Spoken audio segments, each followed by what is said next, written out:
Welcome to the SafeDrivePodcast. It is 2023. Today we have a special guest from Vienna, Austria, Thomas Rettenwander, head of Affinity Wefox. Welcome, Thomas, in our beautiful Oosterbeek. Indeed, yes. Nice and sunny on top. Summer is coming. Let's start with getting you knowing better. Could you please tell a little bit more about yourself? Thomas, half Dutch, half Austrian. Actually spent quite a bit of my childhood in the Netherlands and Tirol, which is where my family's from. And I've been living in Vienna for 8 or 9 years now. Mm-hmm. So I've lived quite the international life, starting with 2 nationalities and 2 languages, but then moving on quickly to other countries. Very happy living in Vienna now with my wife and our little son, 11 months old. Yeah. So that's quite the blessing. And that's me. You've made a change in your working life. You've moved to Wefox, and that's really interesting. Could you explain a little bit more about Wefox and what they are doing? Sure. Maybe. Would you like to know how I ended up there? Yeah, that would be nice. Yeah. So I won't take you through my whole resume, but what might be interesting is that, as I think many people in the insurance industry, people never think, let's do insurance when they're 5 years old or something. I want to become an insurance agent. It's highly unlikely. Same for me. It wasn't what I was focusing on. But now, funnily enough, in hindsight, my first job was actually at Mercer. Because at the time when I finished my studies, there was only 2 options in life, either investment banking or consulting. So I chose consulting because I can't do numbers. Hence, investment banking wasn't for me. And started working for Mercer in Mexico City at the time. Worked there, and that gave me a first kind of insight into insurance, which is a very conservative industry. And I worked for other companies after that, American Express and TransPerfect, a US company, always very big corporates. And when I decided to move back to Europe and back to Austria, which was 2015, I did that still with a company not active in the insurance business, but throughout these years, I always had insurance companies as clients. So slowly but surely, I started noticing that finally insurers were innovating as well, or they started to, like the banks that started a little bit earlier with fintech. And that led me to explore an opportunity with an Austrian insurtech, if you will, a startup. And I worked for them, which was the first time where instead of working for a large corporate and being responsible for a certain segment or a certain market, I was working in Austria for a small Austrian company, helping them expand internationally, which was very interesting and gave me quite a bit of visibility and insight also into the insurance industry. Also different culture, I think. Different culture, different company culture. Yeah. Very much so, and that also showed me that for me, the balance is quite nice. I'm not a startup, like a typical startup, small team guy, but also energetic enough to not want to work in an enormous corporate where all processes and systems are set. Yeah. And then, funnily enough, last year, the managing director of Wefox in Austria reached out to me through a headhunter. With a very interesting opportunity, which you introduced earlier, the Affinity business for Wefox. So I've been with them since October last year, fairly recently. And what is Affinity business? Could you explain a little bit more about and how you see Affinity business? Sure. So for us, the main definition is that we work with companies and partner with companies that do not have insurance as their core business. What that means is that traditionally insurance is sold by insurance brokers, insurance intermediaries, let's say. And over the past years, insurers have started also doing direct sales and building their brands. Affinity is on the other end of the spectrum, let's say, in the sense that the companies that we partner with traditionally don't have anything to do with insurance. Automotive is a classic example where car dealerships now tend to offer cars with leasing or financing options and also include insurance products.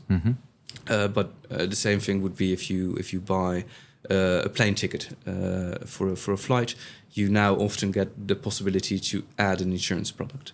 So these are just small examples of what Affinity can be, and what it is for us. And is this a big threat for, let's say, the old school insurance companies? I don't see it as a threat necessarily. I think it's an opportunity for them. I think they have might sound a little bit blunt for the insurance people watching or listening, but I think insurance companies have a hard time connecting with certain target groups, especially with younger generations. Yeah. And they do try, and there's a lot of initiatives, but the consumer behavior has changed a lot in general terms, and I think that's relevant for the insurance industry as well.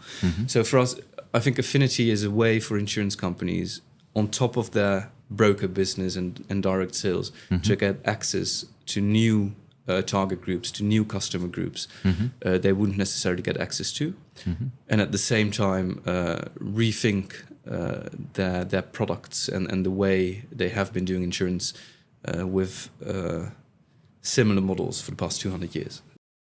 What are the big changes in the insurance world the coming years?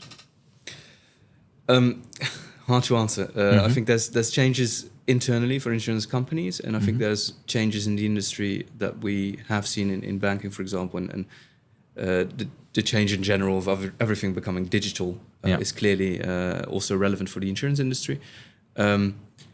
What's changing for the insurers is that they are now still working on innovating or digitizing their own systems, legacy systems, the internal infrastructure, the internal IT, etc.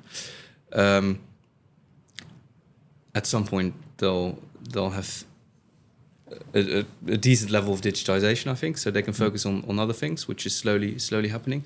So the change will be moving away from the product-focused way of offering insurance to more consumer-focused, customer-centric way of developing insurance. That's a big change, by the way. A very big change.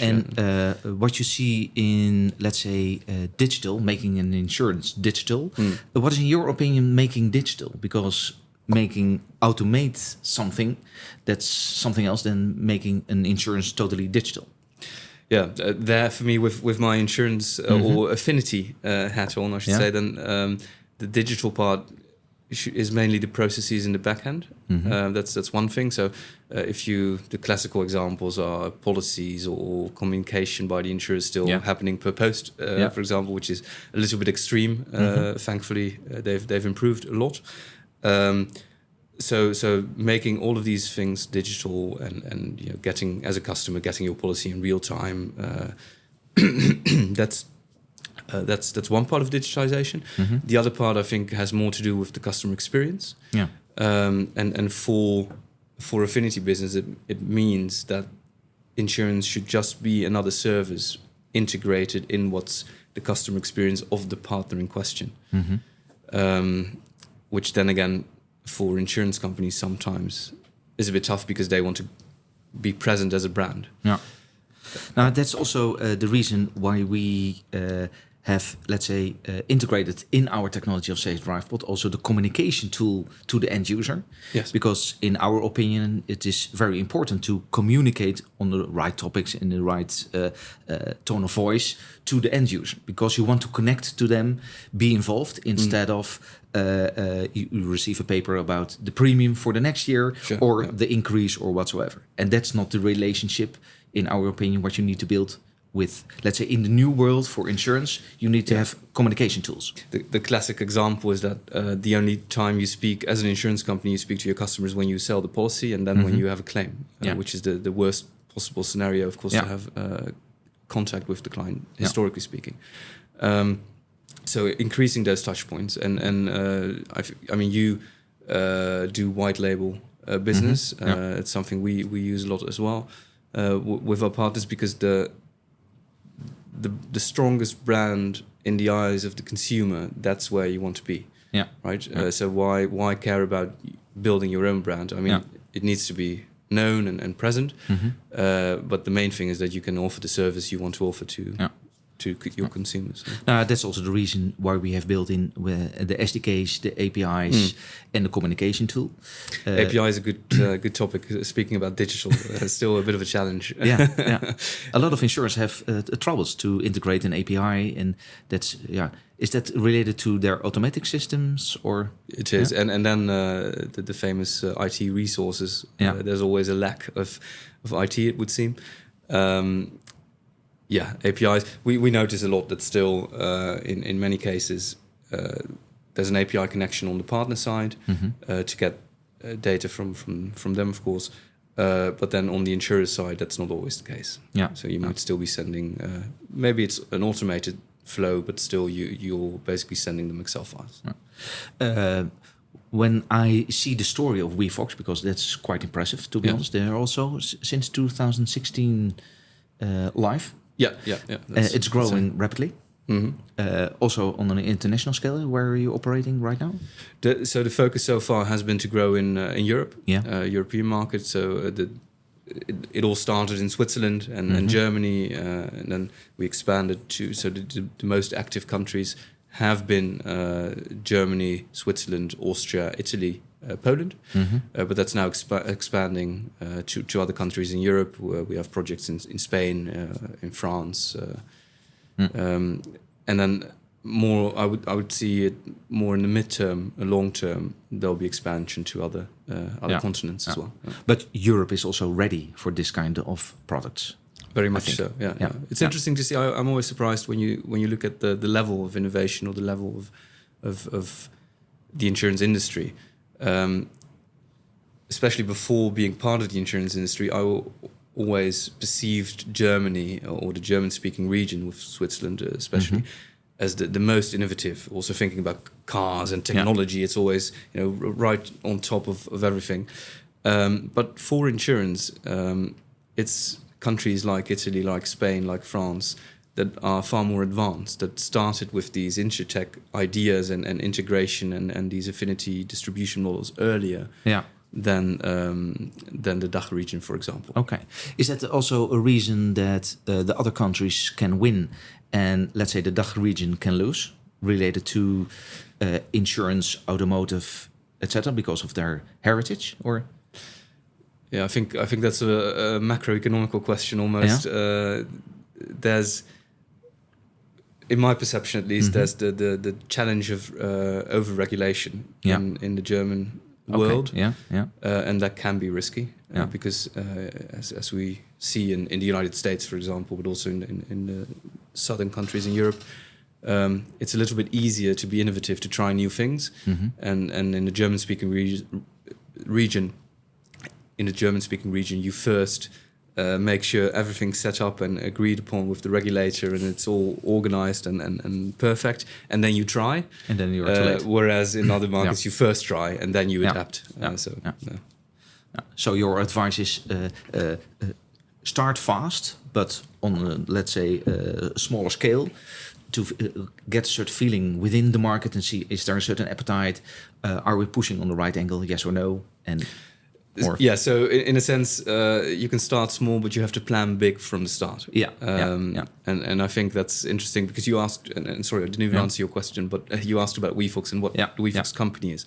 So maybe I can tell you a little bit about that. So when they started in 2016, the whole vision and idea behind Wefox is to be a platform. And not in the digital or tech sense. Of course, there are platforms and tools and technology. So there's a platform there, but platform more as an holistic, as a company idea, to be a platform within the industry. There's 3 pillars within the company. One is the insurance. There's an insurance company within Wefox, which has never been the priority, but it has allowed us to test the market a little bit, try new products, see what consumers need, how they react to certain aspects of coverages, etc. The main thing from the start has been a platform for insurance brokers and broker pools to basically help them digitize and use our technology to improve their business, which has been very successful. And now, a little bit more recently, we've started expanding the Affinity business, which I'm very happy to see, of course. So yes, the growth there is quite impressive. And also in my opinion, it is not. What is so interesting is you see all kind of other companies entering, let's say, the insurance market, who are totally not related to the insurance, and that's so interesting because what they have is a lot of customers, and they see if there is a certain appetite of feeling with the insurance or a little bit related to insurance. Yes. And that's so interesting to see that in an existing market, there is huge opportunity for new entering companies with a lot of customers who can communicate with, let's say, the younger people to enter insurance. I think in the past it wasn't possible. No, not at all. Yeah, now it's still it can be challenging if you steer away from the insurance company. The insurance products that are directly linked to your own business. So the bicycle insurance for a bicycle shop, because then you have to fulfill certain regulatory requirements. So that can be a hurdle, which I mean we help with, right?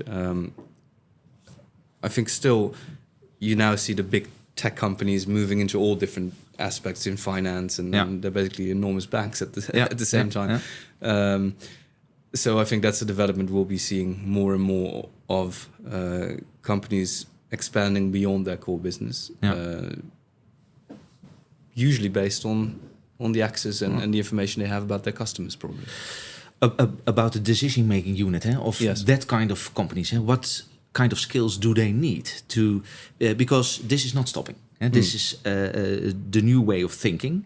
So what you need also within the decision-making unit is an other way of thinking. Yes, and that is a wider scope. Yeah, it's. I think it's a challenge. Sometimes you have to. So we spoke about this before. If it's bottom up or top to bottom, you need decision makers to push this within the organization because it's something new. So even if somebody at a lower level has a grand idea, you still need the decision makers to be convinced that this is actually going to add to the business. And that's the same for us. On the one hand, we're discussing with insurance partners because we usually use external insurance partners as risk carriers for the projects we do. And even there, they generally have their main book of business through brokers because that's how they've sold their products for years and years. So for them to focus more strategically on Affinity is you need an advocate or an ambassador on C-level. And we're seeing that change now. We're seeing how more and more insurance companies are focusing on Affinity, recognizing the potential of Affinity, which is making our lives a little bit easier because they're keen on working with us. And then on the partner side, it's tempting to tap into the innovation hubs and innovation teams, but they have the challenge of then selling their projects within their own organization. So it's much better to go to C-level, let's say leadership of the organization in question, for them to really push the concept. The role of IoT in your way of thinking in Affinity, but also now let's assume the conservative insurance companies are also moving on this topic. Yes. In my opinion, IoT is very important in this part.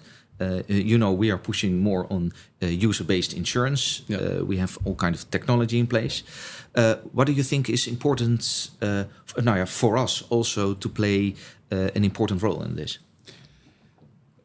I think for now, with insurance companies, it's usually the case that they have a lot of data, but they don't know what to do with it.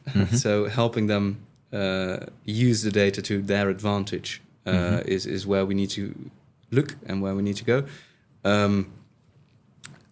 The way when you mention UBI, so usage-based insurance, there's so many aspects where you can steer away from, which is now sometimes perceived as innovative, just giving a discount because you now know after a year that you've been a good driver and so you pay less for your motor insurance. instead of doing that, you could really use data dynamically to Mm-hmm. have dynamic premium pricing, to have certain advantages, to reward customers, add gamification elements, which with SafeDrivePod is clearly the case. Yeah. So there's so many possibilities and opportunities. Sometimes it's risky for the insurer to change what they've been doing for so long, and which is still pretty good business for them. Yeah. Yeah. So their incentive, I think, the urgency to change is not always there, and that's also what we see. Of course, they have to watch out, of course, because otherwise other companies will enter the market from abroad or whatsoever, and they only have to win. And that's, I think, a threat for the insurance who at this moment do quite okay business and say, why do we have to change? Yeah. But on the other hand, other groups will enter the market. They are more aggressive, UBI, connected to the consumer. There is a connection. And then it's going down without knowing. Yeah, I think what's interesting when we stick to the UBI and the motor insurance spectrum, I think what's interesting to see is that fairly early, so maybe already 10 years ago, this was completely new, exciting, and a lot of insurance companies actually tried to implement UBI, and it failed because it was too early, probably. The technology wasn't ready. They tried, and this has stuck with them. So there's a lot of insurance companies still a little bit reluctant to try again because we've already done this. It's no use. It's no good. It doesn't work. And that is a threat. I agree. It's a little bit like the Nokia and Skoda, exactly. Kodak stories, where if you don't start moving, it'll be too late at some point. Exactly. Yeah, then you're losing business, and that is also. Because in my opinion, why they have failed is most of the time it was too expensive, the tooling they used. And you need to earn money within 12 months. Definitely. And also you need to have a certain connection to the market you are providing to. Yeah. And that's the consumer. The products that were available at that time in the market were all GPS based. So you give all your information, all your location data, 24 hours a day, 7 days in a week, for an insurance. And that isn't comfortable for the end user. And in my opinion, if you have a product that is a perfect balance between, let's say, data and what you get in return, there is a basis that the consumer says, okay, I'm okay because I get something in return. My life is getting a little bit better. So it's a very emotional aspect because if you think, I mean, with your phone, you're handing over so many data and information anyway. But if you then, especially in the German-speaking region, maybe in the Netherlands as well, the idea of consciously giving data away to an insurer or to another company, then all of a sudden is scary and you don't want to do it. So I agree. There's a big opportunity there, especially if you manage to do it without tracking all the data. You only need certain data points, and that data point for insurance can help you to really design products that are new and that have a benefit not for the customer alone, but also for you, because it would drive down your claims probably. And there's so many things you can do thanks to the data we now have access to. But to find the right angle in balance between the amount of data. Sometimes we have the philosophy not big data is king, but less data is king, because you want to correct data and to gather as much data as possible isn't always the best way to approach because to move forward, because you have an end user who isn't comfortable, and then it will never be a success. And that's what I like about other companies entering the insurance world. They have an other mindset. They know already the end user. They know how they think, behave, and they see the opportunity. I think that's very nice to see for me working at Wefox now. It really is a digital native company. It started as a tech company within the insurance industry. So that mindset within the capacity Wefox has is a very nice place to work in because we can work with the partners that want to enter the industry, and we can help the existing companies in the industry further innovate. So that's quite a lot of fun. I would imagine that road safety is an important topic for insurance because less accidents will benefit the loss ratios. Is that a correct assumption? I would agree. I think so. Motor insurance. We're talking about data, about innovation. I think motor insurance is one of the things where there's actually a lot happening. Road safety is part of. I would also see. And sorry that I'm kind of structuring my thoughts, but I'm thinking with safety, you want to prevent an accident from happening. Exactly. And this whole prevention idea is fairly new in a sense that we're focusing on analyzing. Wefox has an office in Paris, for example. They only focus on data analytics for prevention, which is something new for an insurance company or an insurance player to really be thinking not only about how do we structure a product or how do we make claims or the claims process as positive as possible for the customer, but actually how can we prevent something from happening. So for road safety, that's probably one of the most relevant aspects of that. Yes. Yeah, because if you invest in road safety, at the end you will see the lowering of the loss ratios, heavily injured people, accidents, etc., etc., and that will also benefit the lowering of the, let's say, the insurance rates. Absolutely, and it won't cost profit, to be honest.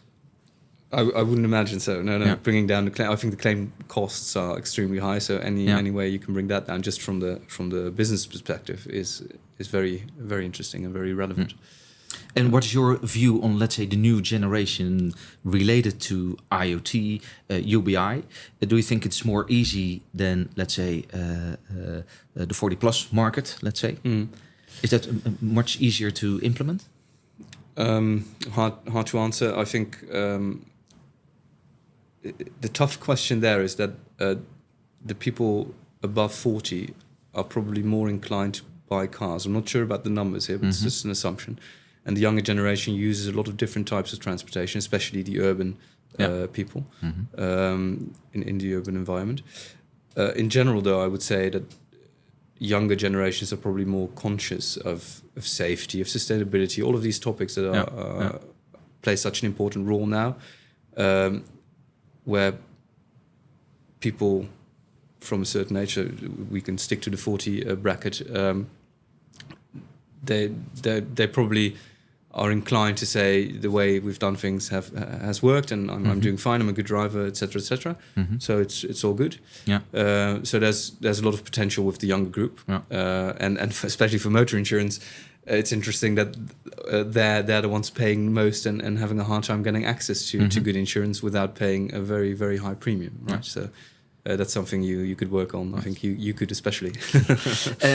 You also know that one of the parts of our product is Safe Drive Response. That's the first notification of loss. Yeah. What are your thoughts of what could this kind of product bring to the insurer when you know that you always have the first notification of loss when there is an accident? You know the accident has happened, the impact on the vehicle, and you can start the claim handling process. What are your thoughts on the efficiency of an insurer for this kind of technology? So I think there's room for improvement in a sense that with that type of technology, you would be able to really just improve the time, and especially with such a terrible experience as an accident. You're insured, so you expect something from the insurer, and you want that to be there as soon as possible. So I think even just the technology allowing the insurer to give the customer a call, for example, a sign of interest, a sign of concern, is already a big plus for the relationship with the insurance company, because it's a more positive touch point than just filing a claim as a customer and then waiting for the result. And on the other hand, I think it's also just an improvement for the processes within the insurance company. So it's also helpful for them. So it is a win-win. Win-win-win. Okay. What do you like about your job? Well, coming here to Oosterbeek. I already thought so. The travel is fun, though. The occasional trip, I enjoy that. I've, as I mentioned before, with such an international life and family, it's nice to have the opportunity to still travel around and help people and companies in different locations. The best thing about the job is really just pushing something that has such a big potential, and is not. I don't want to say it's fully untapped, because we're trying. The industry is trying. We're slowly moving into it, but being part of that growth, part of that change, that's pretty exciting.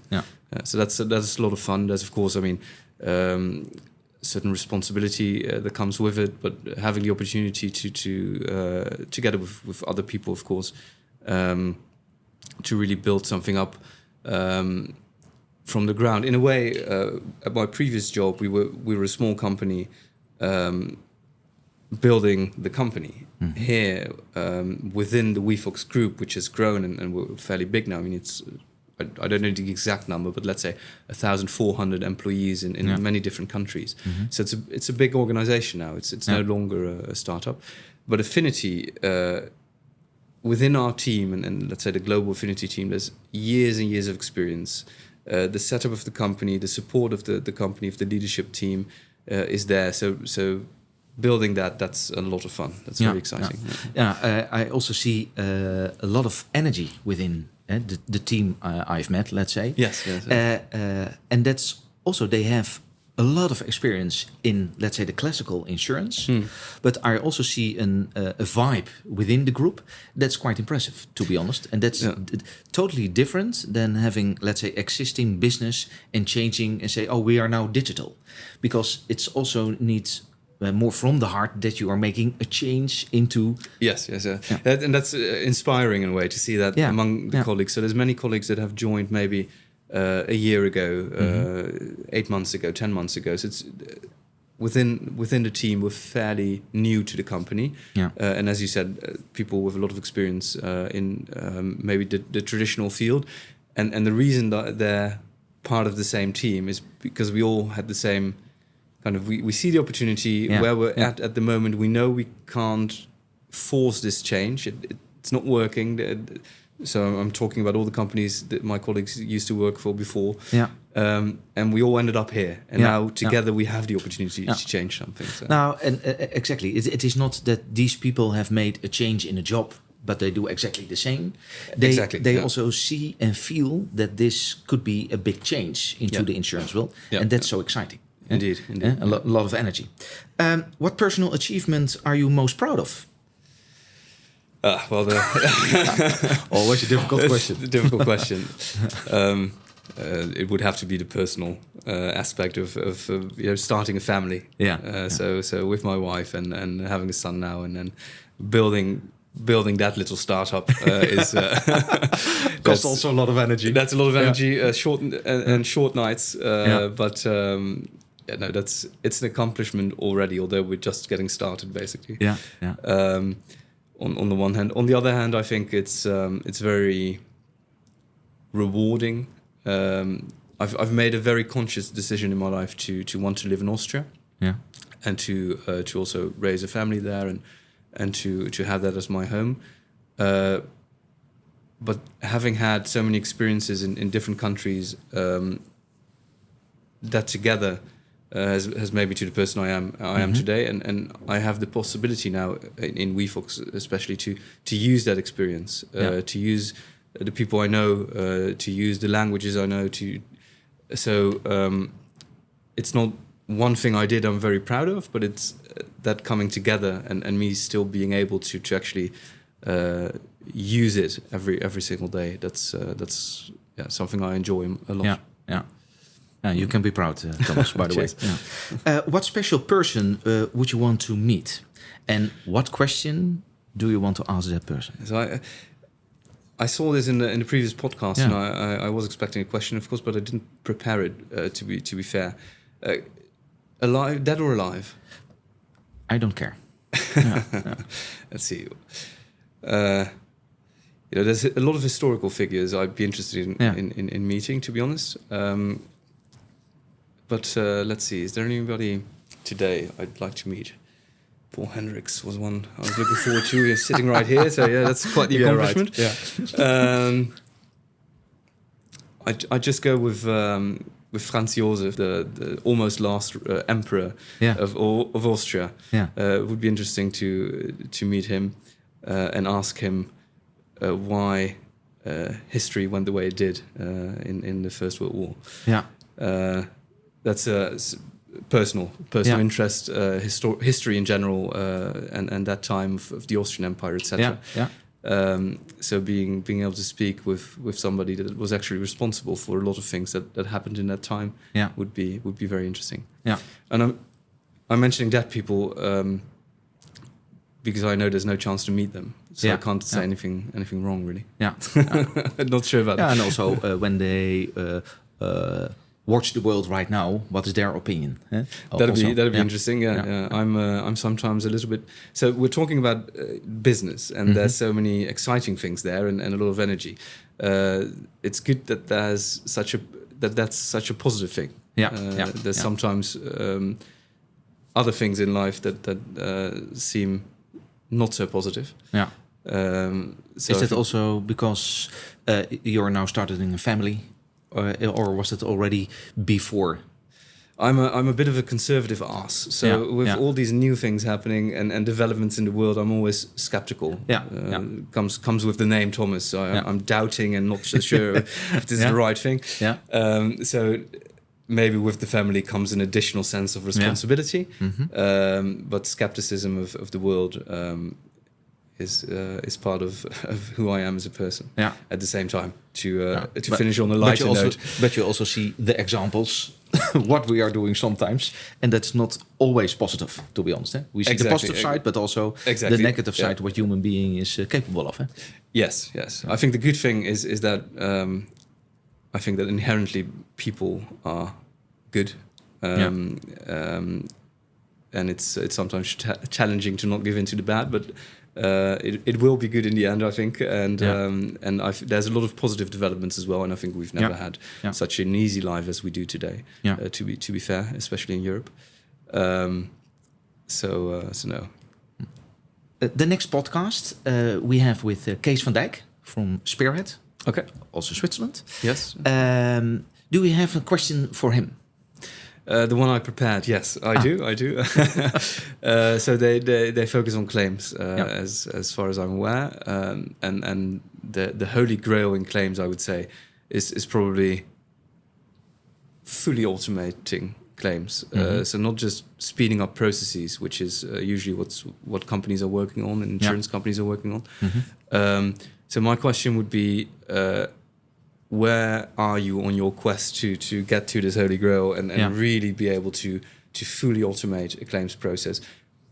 I'm assuming that he'll probably focus on specific damage cases, but it would be interesting to see if it's really possible to fully automate claims within motor insurance. Yeah. And what do you mean by fully automating? Because a direct settlement, basically. Okay. Payout of the claim at the moment the accident happens. Okay. Yeah. And also making predictions about the claim costs. Yes, of course. I mean, well, there's a difference there, because if you make a prediction about the cost, that's interesting for the insurer to know what to expect. But that's something they might be working on now, but ideally you wouldn't have a prediction of the cost before an accident happens. I mean, you would have that information, of course, but my question is more related to when an accident happens. How can you make it possible with the technology they might have to have a claim directly paid out to the customer after the accident in real time, basically. Okay, I will ask him about your question. I'll watch his answer. And otherwise, I will inform you, of course. All right. Thomas, thank you for having you over here. Pleasure. And I hope to see you soon, also in Vienna, in the summer. I think you're planning on a trip. So exactly. Yes, I'll give you some I hope we advice. will meet at that point. That'd be nice. And thank you very much for your time to stay in Oosterbeek with us. A real pleasure. Thank you. Thanks for having me. Cheers.